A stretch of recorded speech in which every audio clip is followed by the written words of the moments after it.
Fala aí, nação, tudo beleza? Espera aí rapidinho, antes do vídeo começar, deixa eu só passar um recado aqui pra vocês bem rápido. Cara, se você quiser receber todos os dias notícias e informações do Flamengo aí no seu celular, já se inscreve aqui no canal, tá? Clica nesse botão vermelho aqui embaixo e ativa as notificações, beleza? Que é o sininho. Nação, por favor, dá essa moral aqui pra nós, que você não vai se arrepender, beleza? E também, já deixa o like aí no vídeo, porque isso vai ajudar muito o nosso canal, tá crescendo cada vez mais, tá? E vai estar me motivando a trazer tudo sobre o Mengão aqui pra vocês todos os dias. Beleza, nação? Então é isso aí, conto muito com o apoio de vocês, um forte abraço e fique com o vídeo aí. Deixa eu ver quem tá aqui.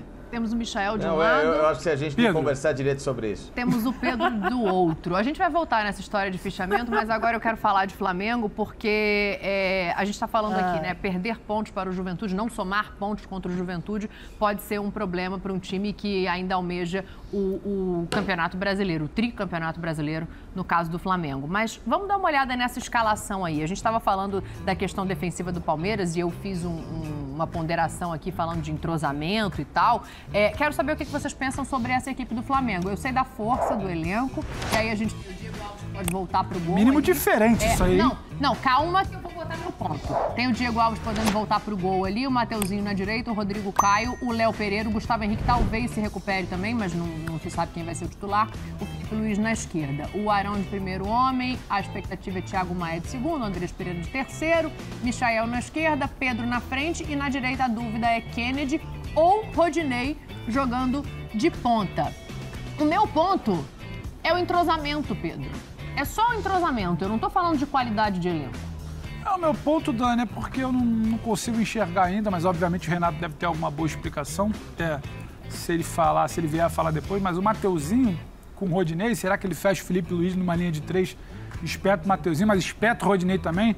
Talvez dê uma congestionada, mas o fato de não ter um cara ali por aquele lado... Pode jogar o Kennedy também, Agora, né, sabe uma coisa que eu tô muito curioso para esse jogo? Quando a gente vê a formação do meio de campo, né? É o último jogo dessa leva de desfalques por conta de janela da data FIFA. É mais uma formação com o Andrés como terceiro homem. Ele que ainda não conseguiu repetir como terceiro o bom papel que vinha desempenhando como segundo. Então, estou curioso para ver como é que vai ser esse desenho. Thiago Maia, que em alguns momentos até defendi aqui que eu queria ver mais no time, entendo porque não vinha funcionando tanto. O Andrés pedindo passagem, muito melhor. Agora, o Andrés um pouco mais avançado, estou curioso. E é uma aposta numa velocidade de Michael, uma aposta no Pedro lá na frente que volta a fazer gols. Só que contra um Juventude um pouco mais fechado, bem postado, estou muito curioso para ver esse setor de criação do Flamengo hoje com o Andrés um pouco mais avançado. Não sei se Kennedy ou Rodinei. Rodinei seria um pouco mais de velocidade, Kennedy ainda não funcionou bem por ali. É bom que se diga de si ele ainda não está na melhor forma. Não está na melhor forma, e de quem chegou foi quem ainda não entregou. E Michael e Pedro. Michael com o campo muito bem. Michael precisando criar campo, a gente ainda pode ver um pouquinho mais. Então, para mim, esse setor de criação ali é a curiosidade de hoje ali, Dani. Eu vou falar especificamente desse setor de criação, mas o entrosamento não preocupa nenhum de vocês? Não te preocupa? Se eu não me engano, eu acho que é a segunda ou terceira partida que o Flamengo joga com essa formação no meio-campo, né? Arão, Maia e Andrés. Mudando um pouco mais aquela ponta direita, mas esse triângulo do meio está se mantendo, pelo menos. É a segunda ou terceira vez. Então, isso você já começa a criar uma repetição de movimentos. Né, repetição de... Talvez o Andrés até mais confortável por isso. Sim, você já começa a entender como o jogador, por exemplo, eu sou o Andrés, qual é a movimentação do Thiago.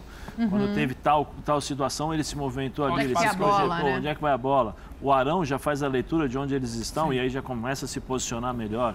Né? Então, você dando essa sequência, você cria aquilo que nós estávamos falando, o entrosamento, as referências e, particularmente, você aumenta a qualidade da sua equipe. E aí o Andrés corre menos, corre correto, né? Corre certo. O Thiago Maia tem a possibilidade de fazer, como o seu Sormani gosta, coast to coast. Né? Entendeu? Porque tem essa característica. É o Arão, Chicago. Né? E o Arão consegue fazer essa cobertura. E, ao mesmo tempo, eu colocaria o Kennedy, desde o começo. Acho que a questão é se ele tem a condição de jogar os 90 minutos. Mas joga já, 45. Né? Se ele está com condição de jogar... Melhor entrar do que... Porque uma coisa é você entrar jogando, outra coisa é você entrar no segundo tempo. Entendi. E outra coisa, se é para tentar, é agora. Final de semana a turma já começa a voltar. E o adversário, respeitando de novo o Juventude, né? O adversário dá essa possibilidade. Eu não acredito que o Juventude vai agredir o Flamengo. Também acho que não, Zé. Mas aí, o Sormani, Facinca, tem a questão que o Pedro mesmo colocou aqui, de ser um time que vai jogar muito fechado e dos jogadores que precisam do campo para desempenhar o melhor que tem a oferecer, como é o caso específico do Michael, né, Sormani? Quão forte é esse Flamengo, escalado aqui pela gente, para enfrentar um time que vai jogar para se defender, pelo menos é o que a gente espera, e que se defende bem? Dani, eu até pediria, por gentileza, para a produção, para colocar aí o campinho de novo, com a possível escalação do Flamengo. Então, eu acho que ele não vai jogar com o Felipe Luiz e terceiro zagueiro nem a pau, ainda mais contra um time que vai jogar provavelmente com um jogador só na frente. Então não faz o menor sentido você ter Rodrigo Caio, Léo Pereira e Luiz Felipe. Ele vai projetar o Luiz Felipe. Ele pode até jogar por dentro com o Luiz Felipe, que é como ele gosta de jogar, entendeu? E o Thiago Maia caindo ali pelo lado esquerdo e tudo mais. Nessa formação que a gente está vendo aí no 4-3-3, o Andrés Pereira não vai jogar como terceiro homem do meio campo. Ele vai jogar como segundo homem do meio campo do lado direito. Porque do lado esquerdo quem faz é o Thiago Meia. É um 4-3-3. E sem a bola, recuam os dois laterais, os dois jogadores de frente, o Michael e o Kennedy, ou o Rodinei. Eu acho que ele vai sair com o Kennedy. E nem sei se é o caso de fazer esse recuo, porque eu acho que o Flamengo não vai dar essa oportunidade pro Juventude atacar, fazer aquele ataque com todos os seus jogadores além da linha do meio campo, de modo que obriga o Flamengo também a se defender com seus jogadores atrás da linha do meio campo. Não acho que isso vai acontecer. Fala, Pedro. Ô, Sormani, mas até para complementar esse ponto que você levanta desses 4-3-3, o Thiago e o Andrés, então, num momento mais avançado, mas de qualquer forma é o Andrés numa segunda linha, né? Não necessariamente ao lado do Arão, como ele costumou jogar com a formação principal, onde ele rendeu melhor. Então acho que ele estar nessa segunda linha de meia, ainda que não seja talvez como terceiro homem, mas pareado ali com o Thiago por um lado, ele por outro, mas é um outro momento, né? Ele um pouco mais avançado também, né, Sormani? Então, Pedro, eu respeito a sua opinião, mas eu não tenho essa leitura, entendeu? Eu não tenho essa leitura. Eu acho que os três podem se alinhar, entendeu? Você pode fazer um 4-1-3-2, entendeu? Ou um 4-1-2-2-3. Eu não acho que você vai mexer no posicionamento do Andrés. Não acho. É só a minha leitura, entendeu? Eu não estou dizendo que é a maneira correta de se fazer a leitura. Eu acho que nesse tipo de formação não há prejuízo nenhum para o Andrés Pereira. Nenhum. Entendeu? Eu acho que isso não vai comprometer o jogo dele, não. Só até para concluir, não é um prejuízo, é uma curiosidade de como o Renato... De frente pra câmera, de como o Renato vai montar para explorar o Andrés, né? Porque eu acho que ele já entendeu que a melhor formação não é exatamente o Andrés espetáculo. Então essa é a minha curiosidade. Não acho que é prejuízo, não acho que é problema. Está longe disso. Eu estou curioso para entender como ele vai potencializar, porque é um dos principais jogadores desse meio, ainda mais com o time desfalcado. Então, se você joga o Flamengo no 4-2-3-1, você coloca o Andrés Pereira nessa função do Arrascaeta, entendeu? Mais como terceiro homem. Mas nessa função do 4-3-3, eu não acho que isso vá avançar assim o Andrés Pereira de modo a torná-lo desconfortável ali, deixá-lo, né, desconfortável com o posicionamento. Ô, Facincani, você que é esse cara calmo, ponderado, zen, que medita todo dia de manhã, quando não tem garçom, você faz como no restaurante? Pega ali o cardápio... Ele vem de croupier e vem servindo. Você não vê que ele vem direto? Às vezes é por isso que ele vem vestido de garçom de vez em quando, para resolver esse problema? A música preferida dele é Garçom, do Reginaldo Rossi. Ô, Facinca, eu tô brincando aqui pelo seguinte, a gente tá falando de meio campo. Isso é bom, hein? Olha lá, pra você, Facinca. Você já cansou de escutar? Dá um sorriso, vai, Facinca. Que Reginaldo Rossi tocando especialmente pra você aqui. Esse negócio de home office tá prejudicando. Tá tocando o garçom? Tocou no estúdio, em sua homenagem. Muito bem, que Deus o tenha. Olha aqui, figura importante Facincani. pra música nordestina, que Deus o tenha. É verdade. Morreu cedo, infelizmente, era uma figura legal. Gostava. Mas, vamos lá, em relação a isso, Sormani pontua numa situação que eu sou muito favorável e alinhado ao que esse Flamengo pode fazer. Porque você pode ter o chamado do 4-1-4-1 e pode dar certo pela característica dos jogadores. Se você tem três meias, que em tese não são armadores, mas eles podem fazer o chamado coast-to-coast, box-to-box, enfim, seja lá qual for a sua nomenclatura preferida, mas que eles trabalhem nessa faixa de ir e vir com muita competência, você pode fazer o 4-1-4-1, porque você vai ter praticamente 4 jogadores alinhados no meio campo para fazer esse tipo de função de criação. Os beiradas, Kennedy e o Michael, que claro, não, o armador é o mais velocista, mas pode se alinhar a eles.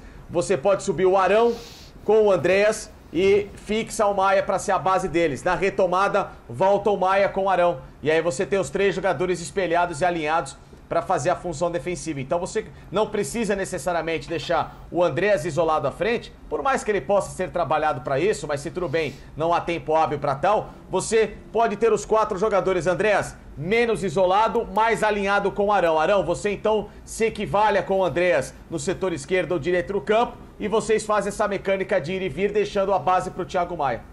Boa, porque a gente tá vendo ali, Professor, né, a tela tá... você viu aqui, ó. Ele resolveu aqui, ó, tum, e resolveu o negócio. Mas que a gente tava vendo a tela ali... A vestimenta dá um quê de empolgação. Depois você devolve o terno da empresa, hein, por favor. Olha aqui, só pra gente fechar esse assunto, que eu quero falar de Jorge Jesus aqui. Eu quero entrar em Jorge Jesus, porque Zé Elias não sabia jogar sem bola, hein? Já tô usando, mas eu já vou entrar nisso aí. Jorge Jesus bom quando tava no Brasil, né? Só pra fechar aqui essa questão das assistências. Zé Elias passando mal de tá no piloto automático. Pra fechar essa questão das assistências. Dá uma aguinha ali. Já tá um pouco vermelho, a luz. Não. É porque assim, primeiro que eu gosto muito do Facincani, né? E ele leva, as pessoas não sabem, mas ele leva uns 10 paletós pra casa. Pra experimentar e ele vê o... E é pra ficar bom no braço que ele fala, sabia? Não, ele pega o maior, entendeu? Porque aí as pessoas acham que ele é grande, mas ele tem 1,55 de altura e aí fica nessa... Ele é do tamanho do Luciano Amaral?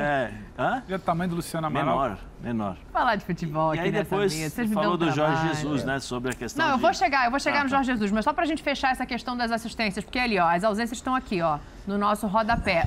Eu tô com medo do Pedro morrer de fome lá na frente. Mas falando justamente sobre o sistema de jogo do professor Facinca, né? Que é essa questão do 4-1-4-1. E aí o que eu falo, que a gente pontua muito sobre a questão do Arrascaeta, né?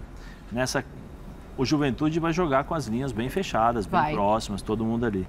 Então, se você não tiver um cara que trabalhe dentro dessa linha com a questão técnica nos espaços curtos, né, no pensamento pensa e executa rápido a ação, você fica meio que limitado. Porque, assim, eu concordo com a explicação do Facinca em relação às funções dos jogadores. Mas aí, se eu sou o Marquinhos, eu fecho todos os espaços, fecho os corredores desses caras. Eu ponho ali 2 linhas, fecho, não deixo os caras entrarem e aí você vai ter 3 jogadores, você consegue colocar 3 jogadores atrás da sua linha defensiva e os 3 jogadores que vão tocar a bola de um lado para o outro. Né? Por isso que é tão importante um jogador, por exemplo, como o Everton Ribeiro e como o Arrascaeta, porque esses caras encontram os espaços pelo ali meio. Nessas entrelinhas, né?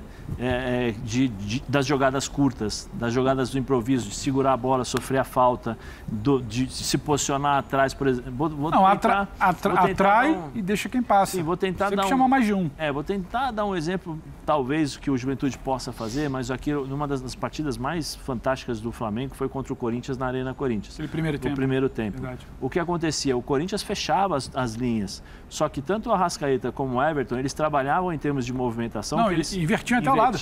E eles dificultavam a vida dos caras que estavam marcando, porque eles nunca sabiam onde eles estavam. E isso dificulta. Sim. E aí, quando esses caras recebem a bola, eles trabalham no espaço curto. Em 2 toques eles estão fazendo, se movimentam.